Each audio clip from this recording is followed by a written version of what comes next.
Okay, so Steve, welcome, and Patrice, welcome to the program. Thank you thank so you. much. Are you originally from New York, or where are you originally from?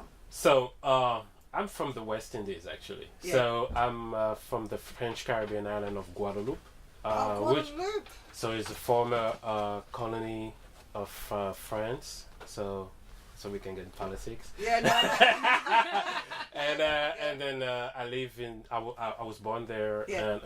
and I lived there up to 16. Yep. And then I moved to Paris, and I lived in France for 5 years.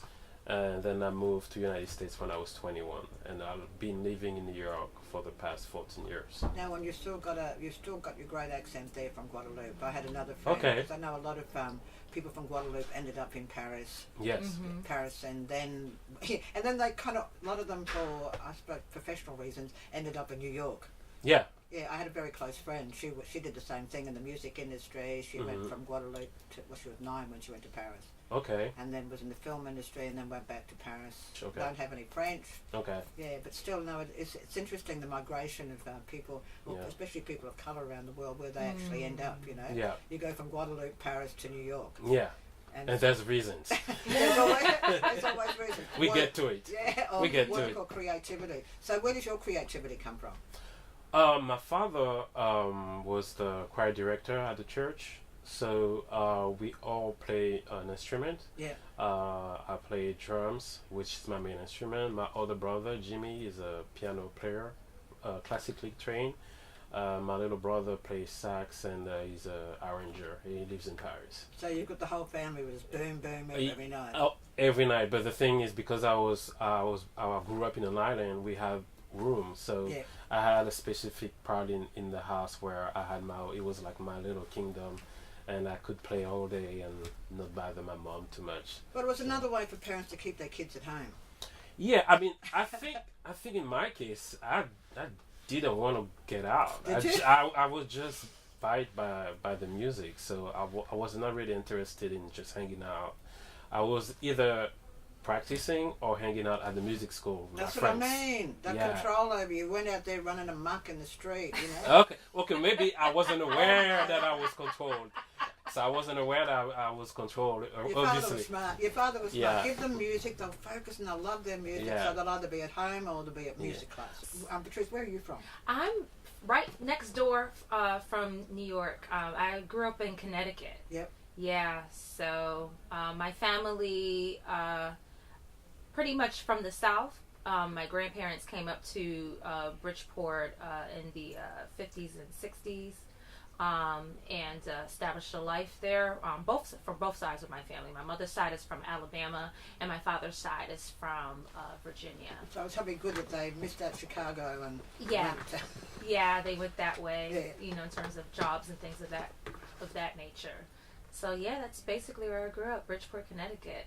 No, I'm always interested to know, you know, like a lot of people just think African Americans, they just think music. But it's like, well, where do you come from? You know, what's your background? I noticed, you know, some are mixed with native blood as well, or other blood. And do you know where you actually come from originally? Your grandparents or great grandparents? Yeah. So from my father's side specifically, I have a pretty good idea. Someone's done some research, pretty extensive research. Yeah. So his family basically stayed in Virginia. We're part of what is called King William County. Yep. My grandmother's maiden name is Washington.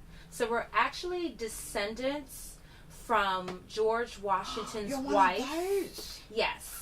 So she was previously married before she married George Washington, and she inherited her husband's slaves. So we're part of the slaves from that plantation, and then took on the Washington name when she married George Washington. Wow, look, you know, I know all this history, and all of a sudden you just blow me out of the water. That's why I'm always interested to know about, you know, you meet from New York. I said, yeah, but not everyone comes from New York. Where do you come from? Yeah. And then knowing people who've gone back. Yeah. And some people have gone back to Africa. Yes. And some people have gone back to, plantations Yes. or wherever it may be. But, man, Washington, Yes. you're one of those descendants. Do you get compensated? No. That's the thing Not at the even moment. close. Well, they're pushing that at the moment in regards to compensation, repatriation for slavery. Yes. If people can go back and know. But then again, how do you work that out? That would be a big one in the United States. It's a jigsaw puzzle. We just don't pay taxes. It is Simple. a jigsaw puzzle. Well, was the the 40 acres and the mule, but where are you going to get the 40 acres anymore? And the Exactly. Mule? Yeah, and the mule. I mean, they're kind of gone in Greece as well. The donkeys and everything over there. So it's going to be interesting how they're going to work things out. I think the biggest problem they've got at the moment is places like Chicago. Yes. Where it's just it's like it's worse than a war zone over there. They've just had those shootings last weekend, but what did they say? They managed to get 5,500 guns off the street in a year, but probably those 5,500 guns have probably increased, twofold. Yeah. With the politics at the moment there, how are you feeling about that, Patrice? How are you feeling about what's going on? I the best word that I could use that I think it's appropriate is uneasy. Yeah. It's a very uneasy time. It's a very nervous time. The day after the election, at least living in New York City, was a very somber place to be, a very somber mood. I've never, in my years of living there, experienced literally just feeling the entire city having this weight of heaviness. And it's unfortunate because not everybody agrees with what's going on. And watching television here and seeing some of these things highlighted, particularly some of these places in like Ohio or Florida where the teachers are getting trained to use rifles and things of that nature, it's horrifying because we don't all believe that. We don't all it's not supported as a whole, as a country. And I think that's important for people to know that not all Americans support that. Where I'm from in Connecticut is not too far from Newtown, Connecticut, where there was a mass shooting of school children. And from there on, it really hit me because Newtown was a place that I always went to as a child. There's a big community movie theater that we used to go to that was like $2 to watch a movie. That was like back in the day too. Yeah, it was like $22 or something or more. And it was like $1 for candy, and it was just a place of gathering. And to think that something horrible can happen like that in a children's classroom, and particularly Connecticut is not for that. So it's disturbing. It's disturbing, and change. A new kind of change needs to happen soon and quickly. Yeah. What about you, Steve? You're from Guadeloupe, Paris, New York. How's it feeling for you being there? What's happening in the States? Well, what I'm about to say might be a bit controversial. Oh, really? You're from Guadeloupe. Come on, and you're Paris. Yeah, come on. No, say it as it is. So of course I'm totally disagree with this guy in the office right now and his administration. But at the same time, I'm going to say a statement and then I'm going to explain. Yep. It's America has what it deserves. What I mean by that is, again, don't email the radio or Zoom or whatever. No, it's always good. So what I'm going to explain. Before this guy in the office, we had an awesome president with Barack Obama and someone that kind of show us what is great about America, and basically show us how great things can be done in the United States. Like basically we saw the greatness of America, but America is a bipolar place. Yes, I agree. So you have the great, and you have probably by schizo now. Yeah, and you have the very bad. Yeah. And the thing is, I think we kind of forgot that there was a very bad of America. Yeah. And basically, I think this guy represents all that.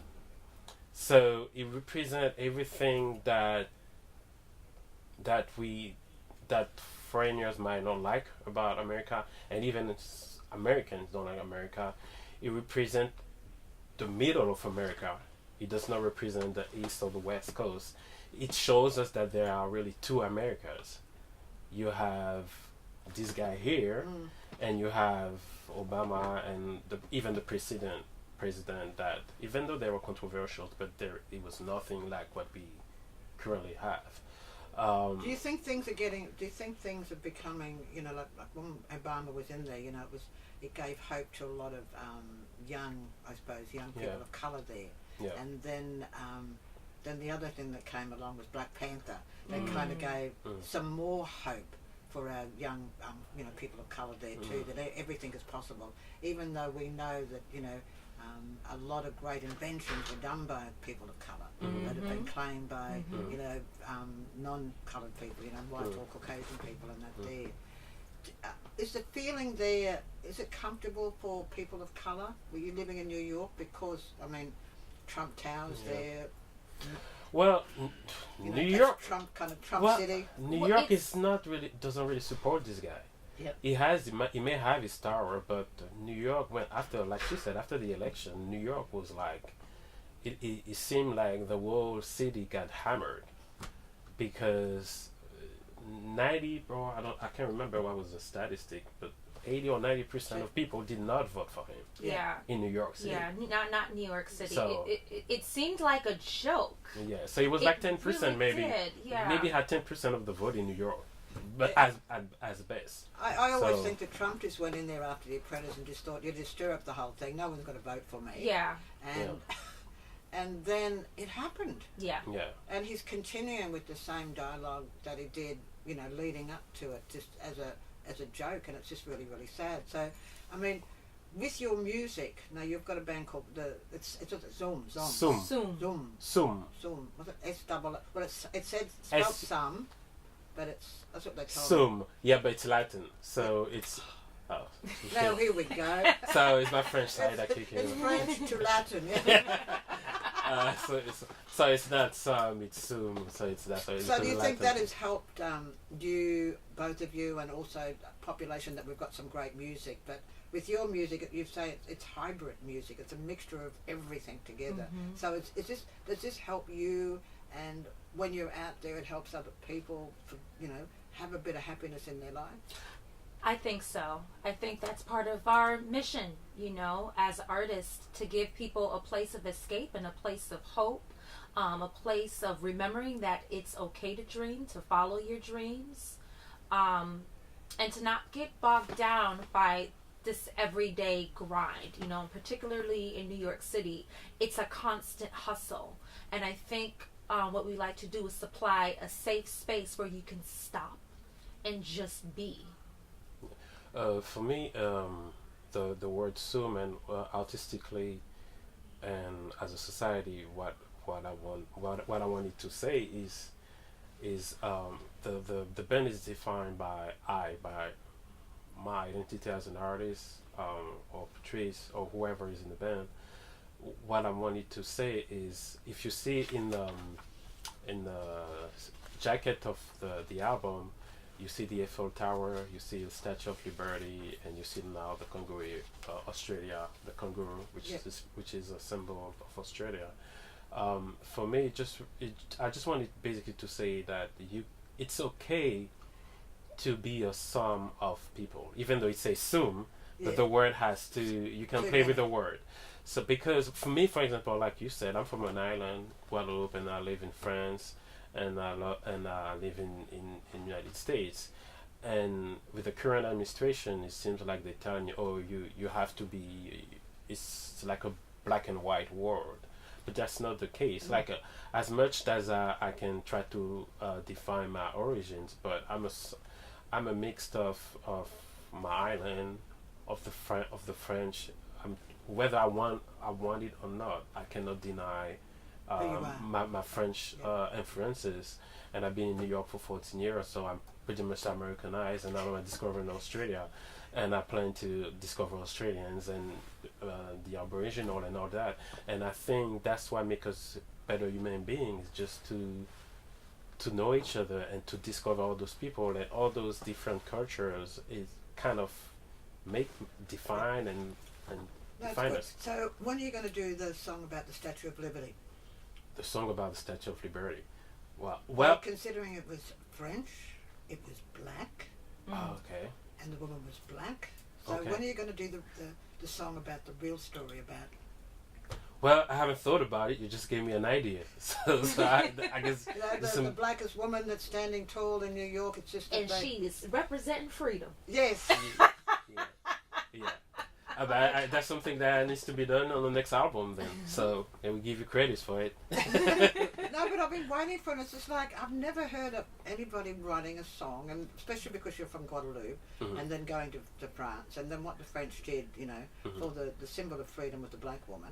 Yeah. And it's just when I went there and I kind of looked at it and I went, wow, this is great, because I think more of the black statue, the black woman statue, rather than what they replaced it with.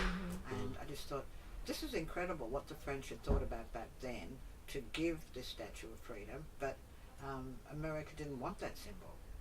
Then I think people need to be more aware of what that was all about and what that symbol is, and hopefully people recognise that was a black woman that's standing up there. You know, it's like I didn't even know that. You didn't know that? No, I didn't know that. Oh. well, there you go. So I'm gonna read some books after this interview. You got it, but your music is it fusion? Do you have a theme, or what do you sing about?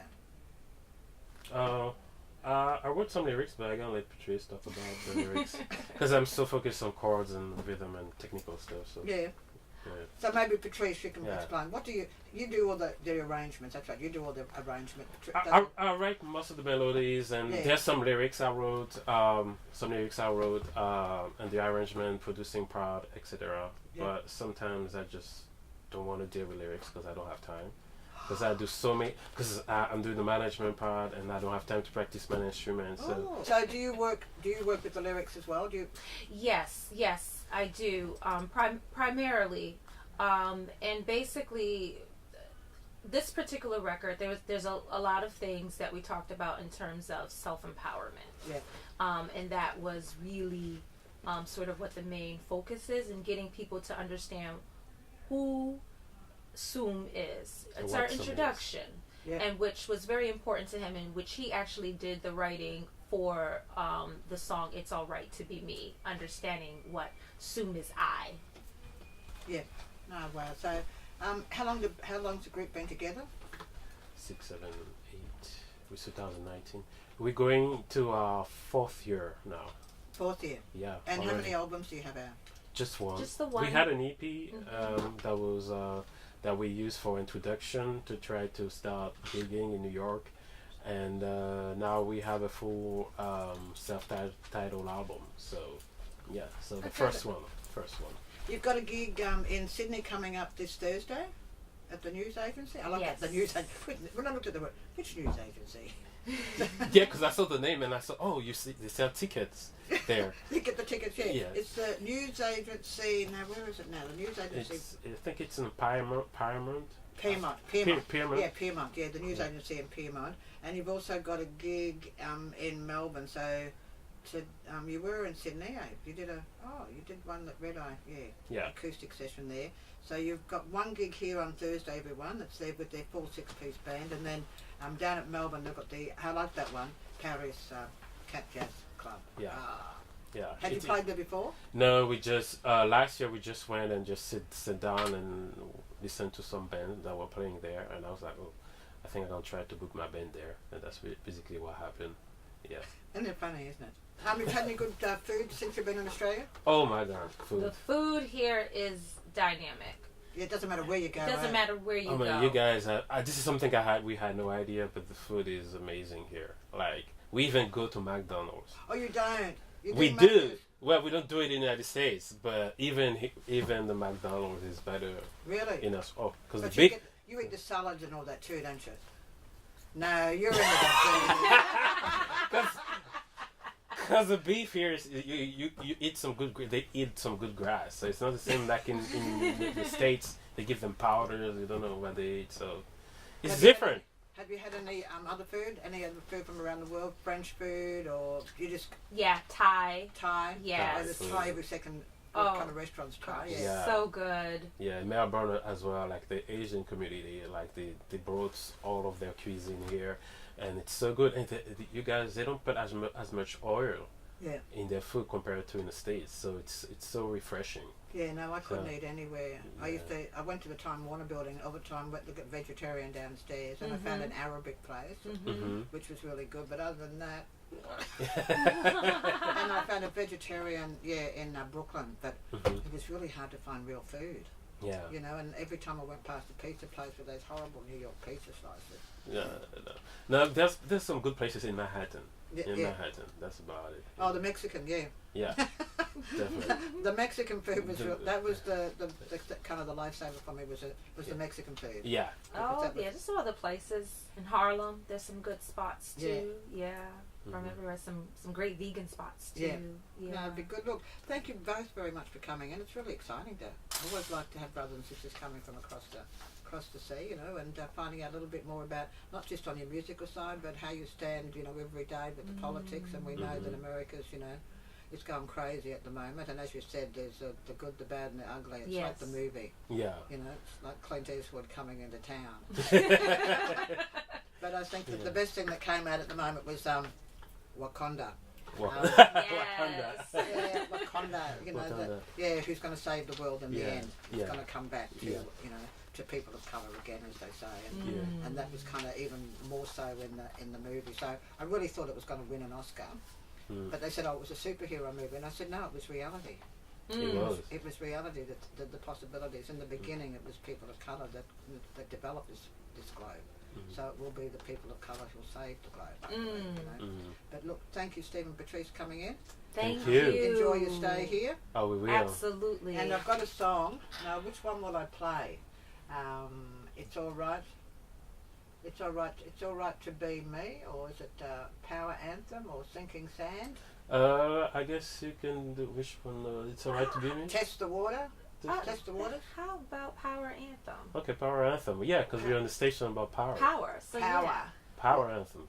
Power. So what the lyrics about again? Yeah, Patrice? tell me what the lyrics are about. Yeah, this is a song about self-empowerment and standing firm on your feet. Oh, he wrote this. Did you write this, Yes. Patrice? Yes. I knew it was you. Yeah, I had no time to focus on lyrics. Hopefully we'll see some more music coming from you, but I'll be able to play this from now on my program.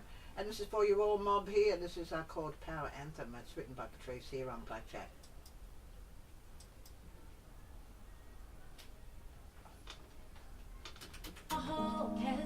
You sing like you talk like you sing like you talk. Hi, I'm Philippe.